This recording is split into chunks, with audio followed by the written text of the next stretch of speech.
এই ছবি দেখতে দেখতেই আমি একটু মৈত্রেয়ীর সঙ্গে কথা বলতে চাই। মৈত্রেয়ী, কেপি শর্মা ওলির ভবিষ্যৎ কি? দেশে থাকতে পারবেন? গেলে কোথায় যাবেন? দেশে যদি থাকতেও হয়, এখনো পর্যন্ত সেনা তাকে নিজেদের সুরক্ষা বলয়ের মধ্যে রেখেছে, কতদিন রাখবে?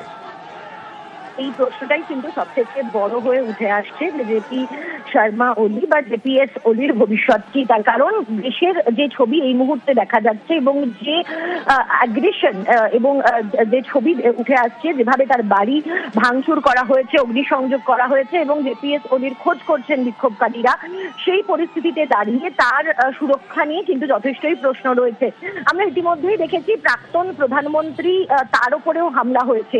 ফলে সেই জায়গায় দাঁড়িয়ে এখনো পর্যন্ত জেপিএস ওলি তাকে সেনাবাহিনীর তরফ থেকে প্রোটেকশন দেওয়া হচ্ছে এবং আমরা বিভিন্ন সূত্র মারফত যেটা জানতে পারছি যে তিনি চেষ্টা করছেন যে দেশ থেকে বেরিয়ে যাওয়ার, এবং সেক্ষেত্রে দাঁড়িয়ে মধ্যপ্রাচ্যের কোনো দেশে আশ্রয় নিতে পারেন ওলি, সেই রকমই সম্ভাবনার কথা কিন্তু এখনো পর্যন্ত জানা যাচ্ছে।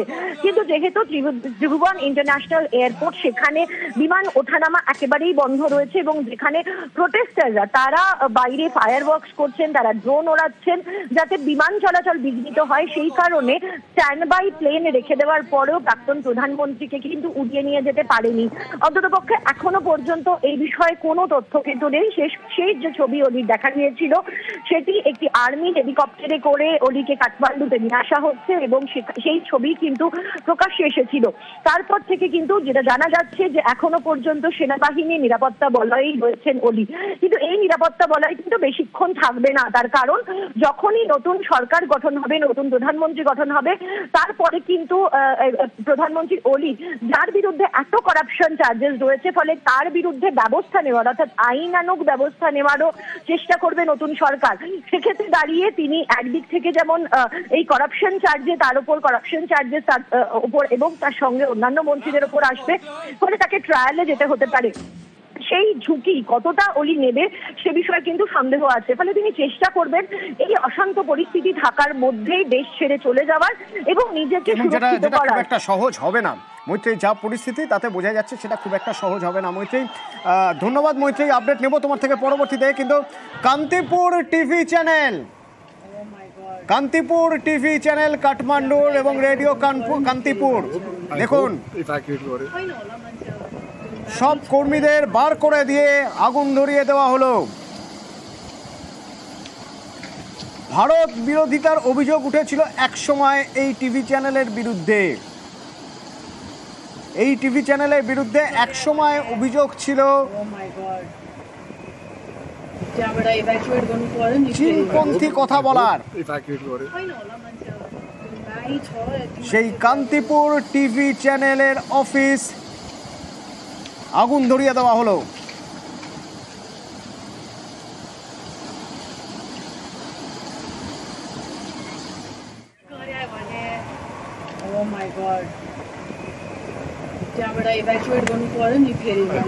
I hope evacuate गरे होइन होला मान्छेहरु भाइ छ यति मान्छे त्यहाँबाट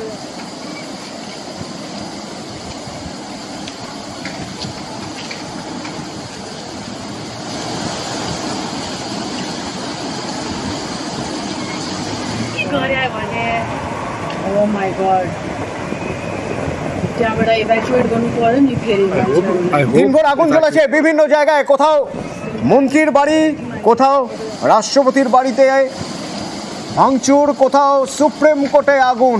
আর যার বিরুদ্ধে সবচেয়ে বেশি জনরোষ, কেপি শর্মা ওলি, তার বাড়ি জ্বলল দাউ দাউ করে।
এই ছবির পাশাপাশি আরও কিছু ছবি দেখা যেতে পারে।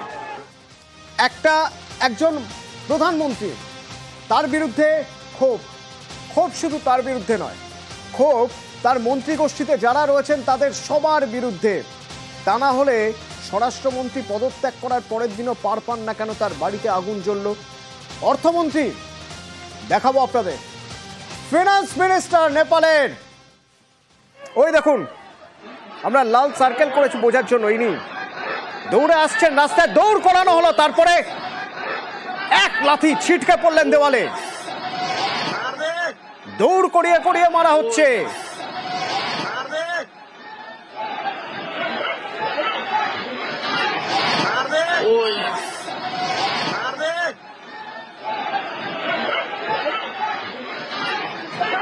নেপালের কাঠমান্ডুর গলিতে গলিতে দৌড় করিয়ে মারা হচ্ছে অর্থমন্ত্রীকে, প্রাক্তন অর্থমন্ত্রী।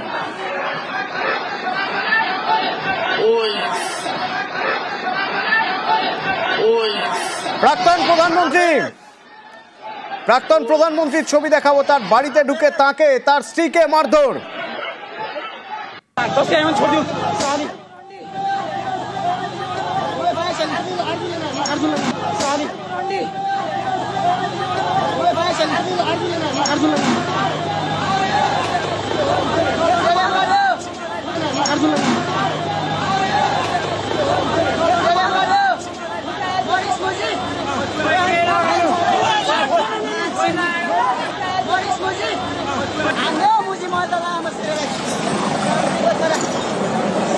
অনেক ঢুকে রীতিমতো মারা হচ্ছে। বাদ গেলেন না তার স্ত্রীও, নেপালের বিদেশ মন্ত্রী, তার স্ত্রী। একের পর এক মন্ত্রীরা টার্গেট হয়েছেন আজ দিনভর। রাষ্ট্রপতির বাড়ি জ্বলল, দেখাবো এবার সে ছবি।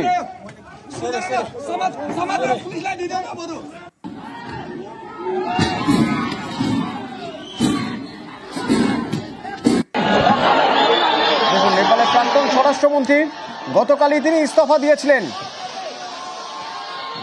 এখনো পর্যন্ত যত মন্ত্রী ইস্তফা দিয়েছেন প্রথম নাম আসবে স্বরাষ্ট্রমন্ত্রীর, কিন্তু ইস্তফা দিয়েও ছাড় মেলেনি। নেপালে এনার্জি মিনিস্টার, আগুন তার বাড়িতেও। ওয়াটার মিনিস্টার, জলমন্ত্রী প্রদীপ যাদব ইস্তফা দিয়েছেন। ক্রীড়া যুবমন্ত্রী তেজুলাল চৌধুরী ইস্তফা দিয়েছেন। একের পর এক মন্ত্রীরা ইস্তফা দিচ্ছেন, কিন্তু এতদিন ধরে তারা কেপি শর্মা ওলির সঙ্গে কাজ করেছেন, আজ তাদের ছাড় দেওয়া হচ্ছে না। ইস্তফা দেওয়ার পরেও তাদের রাস্তায় পেলে মারা হচ্ছে, ফেলে মারা হচ্ছে, বাড়িতে ভাঙচুর করে আগুন ধরিয়ে দেওয়া হচ্ছে।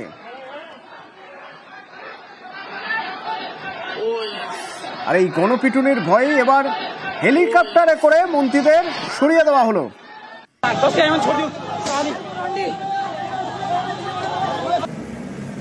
এবং কাঠমান্ডু বা নেপালের ইতিহাসে কাঠমান্ডুর এই ছবি থেকে যাবে, যে ছবি মনে করিয়ে দিচ্ছে ঢাকার কথা।